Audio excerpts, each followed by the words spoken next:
Hey there, YouTube. I'm going to talk to you yet again about morality because I think it's really important, and after talking to a few of you, I didn't fully explain myself. So, morality. I think that, whatever you think morality is, I think we can agree on two things.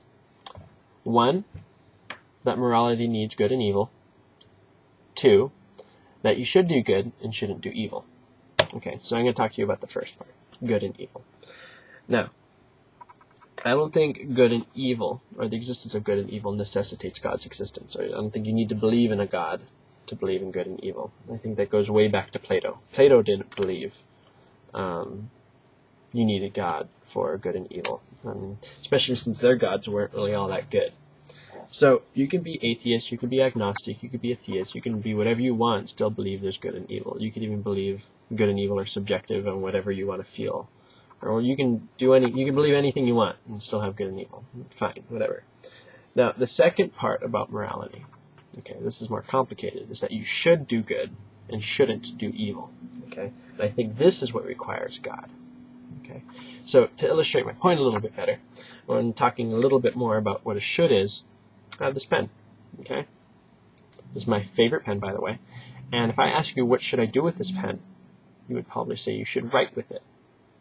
I'll ask you, why should I write with it? You'd probably say, well, because that's the pen's purpose. I mean, that was what it was created for. It's got a little clicker thingy. It's got a ballpoint at the end. It's got some ink inside of it. It's really made for your hands so that you can write whatever you want. You should write with that. That's what it was made to do. Okay? Hopefully you might get my point already. But, so bringing this back to morality, okay? So we have good and evil that could exist in any way, shape, or form that you want, and given any beliefs that you want. I'll grant you that. Okay? But the fact that you feel that you should do good and not evil, that is very interesting. That, I think, requires God. Because the fact that you should do something means that you have a purpose.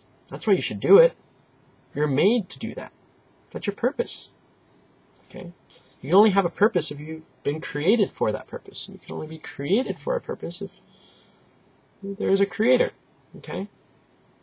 Or a God. I would believe this creator is God, okay? So it's the should of morality that I think is what's most appealing to theists. Okay, I'll talk a little bit about subjective morality. Well, good and evil is whatever you feel, okay?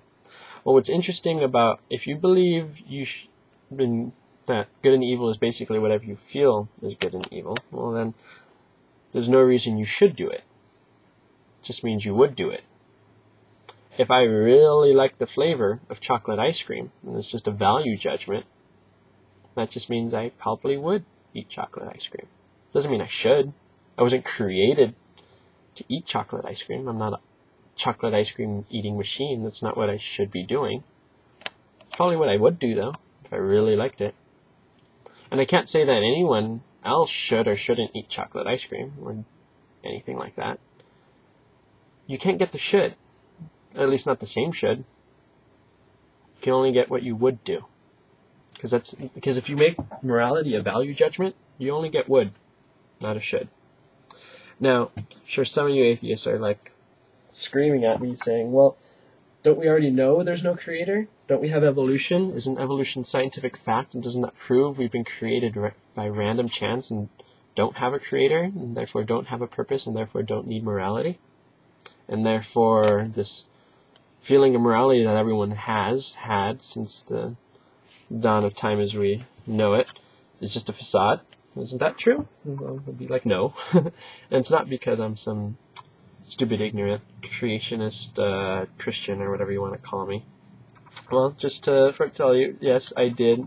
I already graduated from college, and I basically majored in evolution, so I know a lot about it.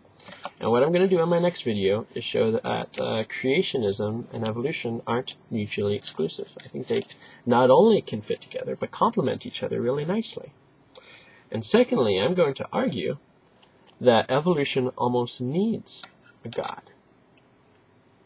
Whoa. Almost needs a creator working with it. Now, you might have heard of the book, Thank God for Evolution.